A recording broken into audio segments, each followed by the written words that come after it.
जय जगन्नाथ जय माँ लक्ष्मी। शेष पाଳି माण केमिति बसाइबा। शेष पाଳି गुरुवार एते काम लगी जाए जे जिते काम करुथिले मध्य सरेनी। बुधवार दिन माण प्रस्तुति काम आरंभ करदेवा भल। प्रथमे माण बसिया पई धान दरकार। से पुणी शुक्लवर्ण हलदिया रंग होइथिबो। सेतिरे किछि अलगा कलर धान मिसी नथिबो।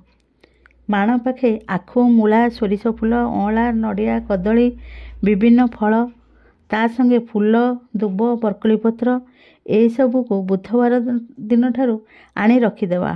घर द्वार लिपापोछा करी परिष्कार करी गंगा पानी टिके आनी छिटिकाई देवा सबुआडे। कारण सबुआडे आमे तो धोई नथिबा। गंगा पानी छिंचिदेले भल पवित्रता लागे। माण खटली को मध्य धोई रखिदेवा। बुधवार दिन आमिष पियाज रसुण ए सबू से दिन न खाइबा भल। कारण माणर प्रस्तुति बुधवार दिन ही होइथाए। बिरी चाउल को मध्य बुधवार दिन ठारू भिजेई सकाळु भिजेई रातिरे बाटी रखिदेवा। कारण गुरुवार दिन पिठा लागी करिया पई सहज हेबो।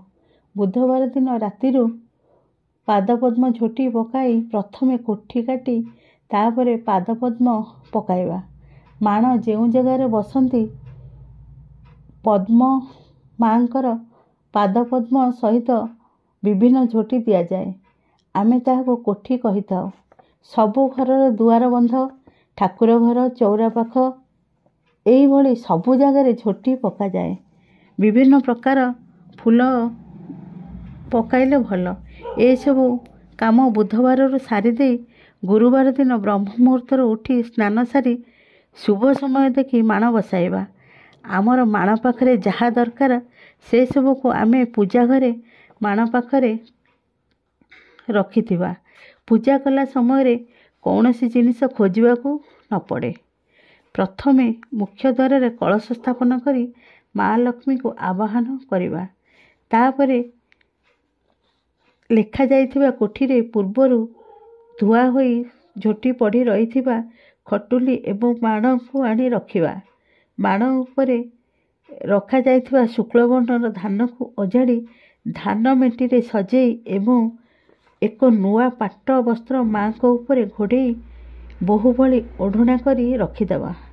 पाखरे थिबा 3 गोटी गुआ हलदी पानी रे धोई धान माण ऊपर रखिबा एवं नड़िया कदली आखु मूला सोरिष फूल इत्यादि रे सजाई माँ को पाखे रखिदिबा। पंचामृत टिके छिंचन करी देई माँ को पूजा आरंभ करिबा। माँ को पूजा आरंभ पूर्वरु आगे नारायण को पूजा सारी नेबे। नारायण को पूजा बिना माँ को पूजा अधूरा।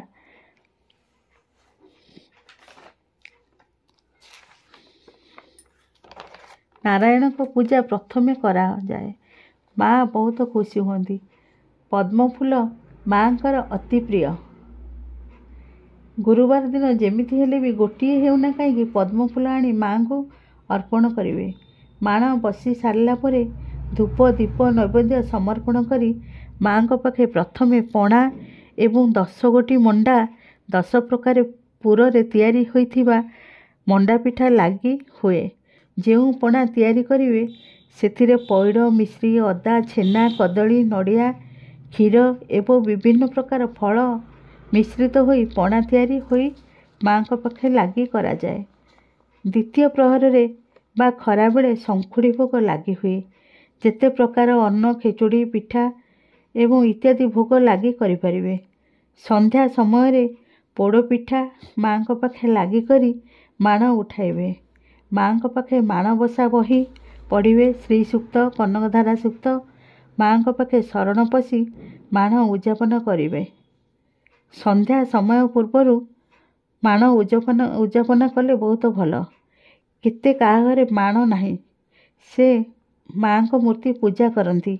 जेमिति माण पाखरे सबु नीति हुए सेमिति सबु हेबो। माँ को सुगंधित जल रे स्नान कराई नुआ वस्त्र पिंधाई पद्म फूल सहित विभिन्न प्रकार फूल रे सजाई विभिन्न प्रकार भोग प्रस्तुत करी लागी करि परिबे। एही मार्गशीर मास गुरुवार 4 पाଳି जाक महत्वपूर्ण। ପ୍ରତି ଗୁରୁବାର ପୂଜା କରି ମାଙ୍କର ଆଶୀର୍ବାଦ ନିଅନ୍ତୁ। ବର୍ଷ ସାରା ସବୁ ଗୁରୁବାର ମଧ୍ୟ ମାଙ୍କୁ ପୂଜା କରି ମାଙ୍କର କୃପା ଲାଭ କରନ୍ତୁ।